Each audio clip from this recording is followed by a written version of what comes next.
আমার এই ভিডিওটি দেখুন, এখন পর্যন্ত 1,17,000 ভিউ।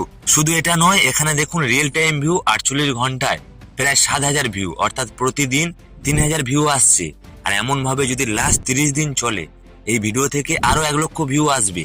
আর এটা দেখানোর উদ্দেশ্য, আমি আপনাকে ভরসা দিচ্ছি এবং প্রমাণ দিচ্ছি, আমি যে টিপসটি দেব অবশ্যই ফলো করবেন, আপনিও সেম ভিউ বাড়াতে পারবেন। এখানে দেখুন টিপসটি খুবই সিম্পল। এই অডিয়েন্স রিটেনশন এখানে আছে।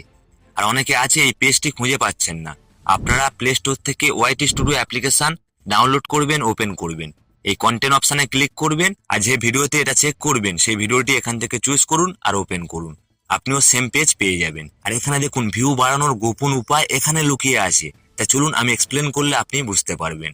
ধরো আমার এই ভিডিওটি 1 মিনিটের ভিডিও, 30 সেকেন্ড ইম্পর্টেন্ট। ইউটিউব বলছে 30 সেকেন্ড পর্যন্ত আপনার অডিয়েন্স যেন 50% উপরে থাকে। অর্থাৎ আপনি যদি 20 সেকেন্ডের ভিডিও তৈরি করেন, 10 সেকেন্ড ইম্পর্টেন্ট। ওই 10 সেকেন্ডে আপনাকে ধরো 100 জন অডিয়েন্সের কাছে আপনার ভিডিও পাঠিয়েছে, যেন 50 জন অডিয়েন্স ওই 10 সেকেন্ড পর্যন্ত ভিডিও দেখে। যদি 50% উপরে থাকে, ওই ভিডিও থেকে ভিউ বাড়ার সম্ভাবনা বাড়বে। আর যদি ওর নিচে থাকে, তাহলে ভিডিওতে ভিউ আসার সম্ভাবনা অনেকটা কমে যাবে। আর এখানে আপনাকে বলবো, আপনি ধরো শর্ট ভিডিও তৈরি করছেন 10 সেকেন্ডে, তাহলে 5 সেকেন্ড ইম্পর্টেন্ট। ফ্রেন্ড, যদি আমার সাথে একমত হন তাহলে কমেন্টে জানাবেন, হ্যাঁ দাদা আপনি ঠিক বলেছেন, আরেকটি ভিডিওতে লাইক দেবেন।